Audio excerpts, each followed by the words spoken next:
नमस्कार किसान भाइयों, स्वागत है आपका चैनल एग्री आकाश पे। आज की जो ये वीडियो होने वाली है, ये वीडियो थोड़ा बड़ी भी होगी और ज़्यादा नॉलेजेबल भी होने वाली है, क्योंकि आज की वीडियो में हम आपको बताने वाले हैं बरसात में कद्दू की खेती की। अगर आप बरसात में कोई सब्जी लगाना चाह रहे हैं या कद्दू की खेती करना चाह रहे हैं तो इस वीडियो में आपको सारी जानकारी मिलेगी। साथ ही आप स्क्रीन पर जो चल रही है ये कद्दू की खेती है, ये आप देख रहे हैं, ये भी बरसात की ही है, लेकिन इसको थोड़ा अगेती मान सकते हैं क्योंकि इसकी जो बुआई है ये 28 मई 2021 को हुई है। और आज जबकि मैं ये वीडियो बना रहा हूँ आपके लिए, आज है 7 जुलाई 2021, यानी आज 40 दिन की ये फसल हो चुकी है। तो इस 40 दिन की फसल में अभी तक क्या क्या हुआ है वो भी मैं आपको बताऊँगा। और अगर आप बरसात में कद्दू खेती करने वाले हैं तो आपको क्या क्या करना होगा, कौन कौन सी जानकारियाँ आपको चाहिए, कैसा बीज लेना है, कैसी मिट्टी का चुनाव करना है, सिंचाई कैसे देनी है, खरपतवार कैसे निकालने हैं और कौन सा बीज लेके आना है, ये सारी जानकारी मैं आपको इस वीडियो में देने वाला हूँ। तो किसान भाइयों, अगर आप चैनल पर नए हैं तो चैनल को सब्सक्राइब कर लीजिए, क्योंकि इस चैनल पर मैं आपके लिए खेती से जुड़ी हुई ऐसी जानकारियाँ लाता रहता हूँ। अगर वीडियो आपको अच्छा लगे तो लाइक कीजिएगा। अगर आपको वीडियो अच्छा नहीं लगता, आपको लगता है कि नहीं वीडियो अच्छा नहीं है, तो आप डिसलाइक मार दीजिएगा, लेकिन आप कोई रिस्पॉन्स या प्रतिक्रिया हमें दीजिएगा। अगर आपको ऐसा कुछ लगता है कि वीडियो में जो आपको पता था या आपको नहीं पता था, तो अगर आपको कुछ सवाल है या कोई कमेंट है तो आप कमेंट सेक्शन में अपना कमेंट ज़रूर कीजिएगा। चलिए हम शुरू करते हैं। किसान भाइयों, जो आप स्क्रीन पे देख रहे हैं, जैसे कि हमने आपको बताया कि 40 दिन की लगभग कद्दू की खेती हो चुकी है। 28 मई 2021 को इसकी बुआई हुई थी और आज 7 जुलाई 2021 है, यानी ये हो गई है 40 दिन की। तो इसमें अभी क्या क्या तक हुआ है वो भी हम आपको बताएंगे, लेकिन उससे पहले हम आपको बताते हैं अगर आप बरसात में भिंडी खेती करना चाहते हैं तो आपको क्या क्या चीज़ें जाननी चाहिए। किसान भाइयों, सबसे पहले बरसात में कद्दू की खेती करने के लिए हमें एक ऐसी मिट्टी का चुनाव करना चाहिए जो या बलुई हो या दोमट हो, क्योंकि बलुई दोमट जो होती है इसके लिए ज़्यादा अच्छी होती है। हालांकि आप अम्लीय मृदा में भी इसकी खेती कर सकते हैं, लेकिन जो सबसे अच्छी मानी जाती है वो बलुई और दोमट होती है। स्क्रीन पे जो आप देख रहे हैं कद्दू की खेती, ये भी बलुई मिट्टी में की गई है। इसके लिए मिट्टी का जो पीएच मान चाहिए वो 5.5 से लेकर 6.8 तक की भूमि जो है ये अच्छी मानी जाती है। हालांकि मध्यम अम्लीय मृदा में भी उसे उगाया जाता है, क्योंकि यह उथली जड़ वाली फसल है।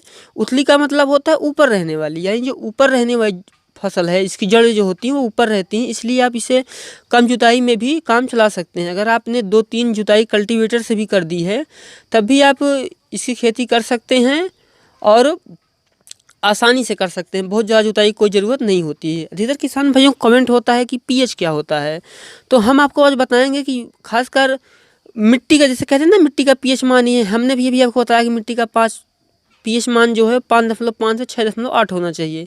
तो पीएच मान क्या होता है? पीएच जो होता है खेत की मिट्टी के स्वास्थ्य को मापने का एक पैमाना होता है। यदि मिट्टी का पीएच मान 5.5 से 7.5 होता है तो मिट्टी स्वस्थ है। ऐसी मिट्टी में उर्वरक जो है वो 80% तक ग्रहण कर लेता है। यदि 6.0 पीएच से लेकर के या उससे कम है तो यह मिट्टी अम्लीय होने लगती है। अम्लीय का मतलब होता है ये एसिडिक होने का मतलब आप समझते ही होंगे, एसिड का मतलब होता है अम्ल।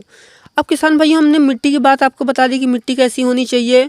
अब हम बात करते हैं कि हमें बरसात में किस्में कौन सी चुननी चाहिए और हमें किस्में कौन सी चुननी चाहिए और क्यों चुननी चाहिए। सबसे पहले हम बात करते हैं, बहुत सारे हमारे किसान भाई हैं जो देसी कद्दू लगा देते हैं और उनका ये तर्क भी होता है कि जो देसी कद्दू है ये हाइब्रिड से बड़ा होता है, और ये उनका तर्क गलत भी नहीं है, ये उनका जो तर्क है ये बिल्कुल सही है कि देसी कद्दू से ज़्यादा बड़ा होता है। लेकिन उनके तर्क के साथ एक तर्क और भी होता है कि ये जो देसी कद्दू होता है इसमें कम फल आते हैं और हाइब्रिड में ज़्यादा आते हैं। तो पहले हम आपको बताएंगे वैरायटियाँ, उसके बाद हम आपको बताएंगे कि देसी कद्दू का चुनाव ना करके हमें हाइब्रिड कद्दू का चुनाव क्यों करना चाहिए। जैसे प्रजातियां हैं आजकल जो बहुत ज़्यादा चल रही हैं, या फिर जो कृषि विशेषज्ञ हैं जो हमें सुझाव देते हैं, उन वैरायटियों को हम आपको बता देते हैं। देसी ही बताएंगे, साथ में हम विदेशी ही बताएंगे। यहाँ पे देसी का मतलब हमारा है हाइब्रिड से। जैसे है, पहली आपकी हो गई पूसा विश्वास, फिर हो गई कल्याणपुर पंपकिन 1, फिर हो गई नरेंद्र अमृत, उसके बाद है अम्ली, फिर है अर्का चंदन, फिर है पूसा विकास। अब हम बताते हैं यहाँ पे कुछ विदेशी किस्में। जो ये विदेशी किस्में आपको बताने वाले हैं, यहाँ पे जो किसान कुछ हैं जो कि ये विदेशी किस्मों की भी खेती छोटे पैमाने पे कर रहे हैं, चाहे मानिए को भी ट्रायल पे कर रहे हैं या फिर मानिए कि उनको ये अच्छा लगता है। वो हैं ग्रीन हर्बर्ड, पैटी पान, गोल्डन हार्वर्ड, कस्टर्ड और येलो स्टेट नेक, ये जो विदेशी किस्में हमने आपको बताई, ये भी यहाँ पे छोटे स्तर पे की जाती हैं। अब हम बात कर लेते हैं कि किस्में जो हैं ये देसी और विदेशी जो किस्में हैं, माफ़ कीजिएगा, देसी और विदेशी नहीं, हाइब्रिड और देसी के बीच में क्या फ़र्क होता है। जैसे देसी कद्दू जो बड़ा होता है, जैसे हमने को पहले बताया कि देसी कद्दू जो होता है वो बड़ा होता है, जो 4 किलो से लेकर 7 किलो तक का हो जाता है। हाइब्रिड बीज की अपेक्षा उत्पादन जो होता है देसी कद्दू का ये देर से आता है, जबकि हाइब्रिड जो है वो 60 से 65 दिन में उत्पादन शुरू कर देता है, जबकि इसका जो है 70 से 80 दिन लग जाते हैं। तो आप मान के चलिए कि आपका काफ़ी नुकसान कर देता है। और ये बड़ा होने की वजह से मंडी में देर से बिकता भी है, क्योंकि इसका साइज़ जो होता है वो काफ़ी बड़ा होता है। ये हाइब्रिड के मुकाबले ज़्यादा बड़ा होता है। हाइब्रिड का जो होता है वो इससे छोटा होता है। और इसमें आने वाले कद्दू जो 3 से 4 किलो के रह जाते हैं, यानी जो हाइब्रिड का कद्दू होता है वो 3 से 4 किलो में ही रुक जाता है, जबकि जो देसी है वो 7 से 9 किलो तक का चला जाता है, जिसकी वजह से मंडी में इसकी मांग ज़्यादा हो जाती है। जब छोटा कद्दू जो होता है इसकी मंडी में मांग ज़्यादा रहती है, इसलिए हमें हाइब्रिड किस्मों का ही इस्तेमाल करना चाहिए। देसी बीज की बुआई करने से इसका उत्पादन जो है 75 से 80 दिनों के बाद शुरू हो जाता है, जबकि अगर आप हाइब्रिड बीज का चुनाव करते हैं या हाइब्रिड बीज का चयन करते हैं तो ये 60 से 65 दिन में उत्पादन शुरू हो जाता है। किसान भाइयों, हमने आपको बता दिया भूमि कैसी होनी चाहिए, प्रजातियाँ कौन सी हैं, मिट्टी का पीएच मान कैसे हमें देखना है। अब हम बता देते हैं इसमें लागत क्या आती है और मुनाफा क्या मिलता है, क्योंकि अगर कोई भी काम करता है, मैं हूँ, आप हो या कोई भी हो, अगर कोई काम कर रहा है तो उसमें उसको लाभ का जो एक बात होती है वो उसको जानना बहुत ज़रूरी होता है। अगर आप जो हम आपको वीडियो में आंकड़े बताएंगे वो सारे 1 एकड़ के बताएंगे। अगर आप बीघे में जानकारी आपके पास है तो आप जान लीजिए 1 एकड़ यानी जो 1 बीघा होता है अगर उसको हम एकड़ में डिवाइड करेंगे तो हमको 1.6 बीघे लगेगा, तब जाकर के 1 एकड़ बनेगा, यानी 1.5 बीघे से कुछ ज़्यादा तक। अगर आप कहेंगे एकदम क्लियर जानकारी तो मैं आपके लिए उस पर एक अलग वीडियो बना दूंगा।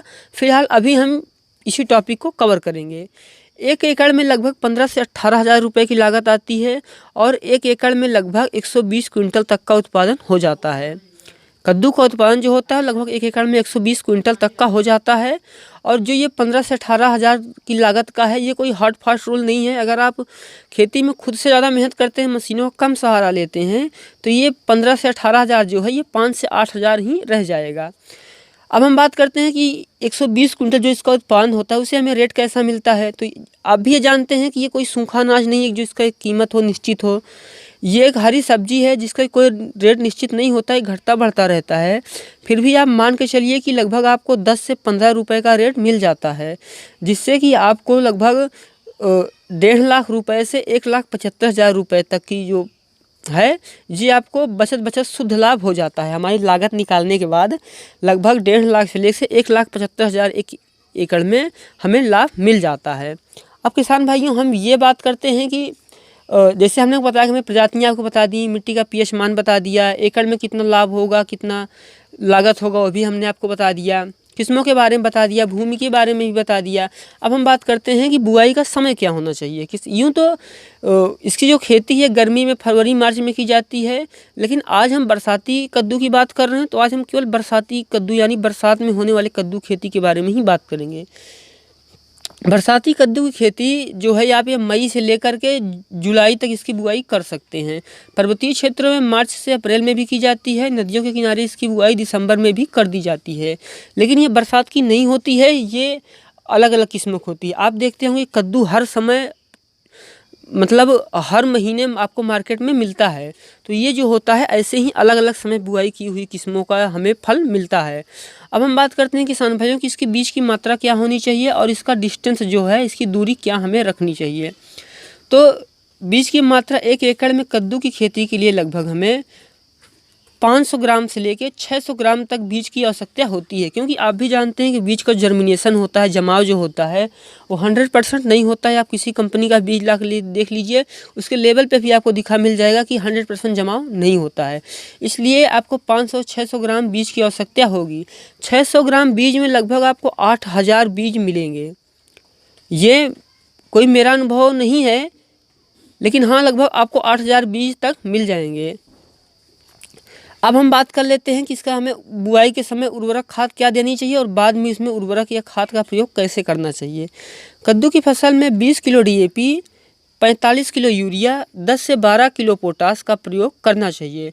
अगर आपने मिट्टी में पहले आखिरी जुताई के समय गोबर की खाद डाल दी है अपनी बजट के अनुसार तो बहुत अच्छी बात है, आपको डालना ही चाहिए। लेकिन अभी हम बात करेंगे रासायनिक उर्वरक की। इसमें से जितने हमने बताया कि 20 किलो DAP, 45 किलो यूरिया, 10 से 12 किलो पोटास का प्रयोग आपको 1 एकड़ में करना चाहिए। रासायनिक उर्वरक की आधी मात्रा नालियाँ बनाते समय, थाले बनाते समय आपको दे देनी चाहिए। अगर आप नाली बना के, थाली बना के इसे खेती कर रहे हैं या फिर जैसे आप स्क्रीन पर देख रहे हैं यहाँ पे जो खेती हुई है वो लंबे लंबे ऐसे कर दी, क्योंकि खेत बराबर है और पानी का निकास अच्छा है। आपके पास बरसात में अगर आप इससे खेती कर रहे हैं तो आपके पास पानी का निकास अच्छा होना ही चाहिए, तो यहाँ पे वैसे ही कर दी गई है। लेकिन अगर आप ऐसी जहाँ निकास की सुविधा कम है या आप अच्छे से करना चाहते हैं तो आप इसको कर सकते हैं। जैसे कि हमने आपको बताया कि इसकी जो आधी मात्रा है उसको हमें 15 से 20 दिन के अंदर डाल देनी चाहिए, या बुआई के समय भी या बुआई की आखिरी जुताई के समय भी आप इसे डाल सकते हैं। जो बाकी की मात्रा है इसकी वो 20 से 40 दिनों के बाद आप खड़ी फसल में जड़ों के पास देनी चाहिए। जड़ों के पास जैसे इसकी जड़ें होती हैं, आप देखते हैं जो आगे जाने के बाद इसमें जो गांठें होती हैं वो जड़ बन जाती हैं, तो वहाँ हमें इसकी मात्राएं देनी चाहिए। उसके बाद इसकी जो पहली निराई गुड़ाई है वो लगभग हमको 15 से 20 दिन में कर देनी चाहिए। और उसके बाद निराई गुड़ाई के साथ ही हमें जो मिट्टी है उन मिट्टी की जड़ों के पास दबा देना चाहिए, जिससे कि जड़ें मजबूत हो जाती हैं। अब हम बात करते हैं इसमें खरपतवार नियंत्रण की। खरपतवार नियंत्रण वर्षाकालीन कद्दू की खेती में ज़्यादा समस्या होती है। खरपतवार जो है ज़्यादा निकलते हैं, क्योंकि गर्मी की खेती में आप देखते हैं अगर आपने एक बार पानी दिया, जड़ों जड़ों पे दिया, बाकी में नहीं दिया तो घास नहीं निकल पाती। जबकि बारिश जो है इसमें बारिश होने से खरपतवार की समस्या ज़्यादा हो जाती है। 25 दिन के अंदर आपको पहला खरपतवार, 25 दिन तक आपको खरपतवार ज़्यादा नुकसान पहुँचाते हैं, तब तक आपको इसकी पहल निराई गुड़ाई कर देनी चाहिए। अतः हमें इसकी पहल निराई गुड़ाई करने के बाद जो बाकी का हमारा रासायनिक उर्वरक है वो इसके डाल देना चाहिए और 20-25 दिनों के अंदर हमें खरपतवार निकाल के एकदम साफ़ कर देना चाहिए। खरपतवार निकालने के बाद खेत की गुड़ाई करके जड़ों के पास मिट्टी को चढ़ाना चाहिए, जिससे पौधों को विकास होता है, पौधों में मजबूती आती है। किसान भाइयों, अब हम बात करते हैं कि इसमें कौन कौन से प्रमुख से कीट लगते हैं। तो इसमें जो प्रमुख कीट लगते हैं, मैंने एक वीडियो ही बनाया है भिंडी में लगने वाले रोगों के ऊपर, जिसपे कि मैंने रासायनिक नियंत्रण बताया हुआ है। अगर आप वो वीडियो देखना चाहते हैं तो आपको आई बटन में मिल जाएगा, आप वहाँ से जाके वो वीडियो को देख सकते हैं। अभी हम बात करते हैं कि इसमें कौन कौन से रोग लगते हैं। आगे आने वाले जो वीडियो होंगे उसमें हम आपको इसमें लगने वाले रोग के बारे में जैविक और रासायनिक दोनों नियंत्रण बताएंगे। चैनल को आप सब्सक्राइब कर लीजिए, क्योंकि खेती से जुड़ी हुई ऐसी जानकारी यहाँ पे हम आपके लिए लाते रहते हैं। चलिए, अब हमारा लास्ट टॉपिक है, हम यहाँ पे बात करते हैं कौन कौन से कीट लगते हैं। इसमें जो सबसे फेमस है, यानी जो सबसे कुख्यात है, वो है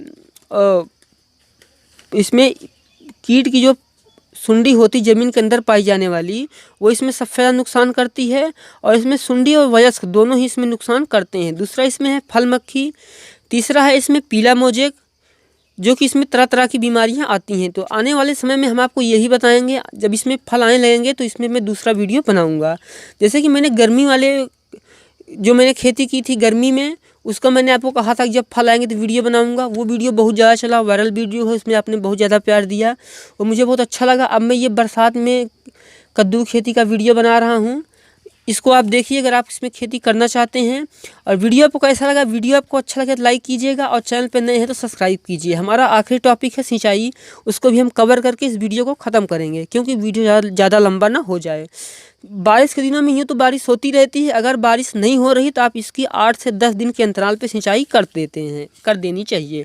अगर बारिश नहीं हो रही तो आप 8-10 दिन के अंदर सिंचाई कीजिए। अगर आपने हाल ही में निराई गुड़ाई की है तो आपको इसकी सिंचाई कर देनी चाहिए। जैसे कि आप स्क्रीन पे जो कद्दू की खेती देख रहे हैं, इसमें जो है जड़ों के आसपास खुरपी से निराई गुड़ाई की गई है, जबकि जो ज़मीन के बीच में है उसमें आप देख रहे हैं इसमें ट्रैक्टर से जुताई कर दी गई है, क्योंकि अभी डिस्टेंस काफ़ी ज़्यादा है, इसलिए यहाँ ट्रैक्टर से जुताई कर दी गई है। किसान भाइयों, उम्मीद करता हूँ वीडियो आपको अच्छा लगा होगा। वीडियो आपको अच्छा लगा तो लाइक कीजिए और चैनल पर नए हैं तो सब्सक्राइब कीजिए, क्योंकि खेती से जुड़ी हुई ऐसी वीडियोज़, खेती से जुड़ी हुई जानकारियाँ हम आपके लिए लाते रहते हैं। अगर आपको वीडियो अच्छा नहीं लगा तो आप बेशक डिसलाइक मारिए, ताकि हमें पता चलना चाहिए कि वीडियो आपको कैसा लगा। साथ ही आप अपना रिस्पांस ज़रूर दें। तो मिलते हैं किसी एक और वीडियो में एक नए टॉपिक के साथ। तब तक के लिए नमस्कार।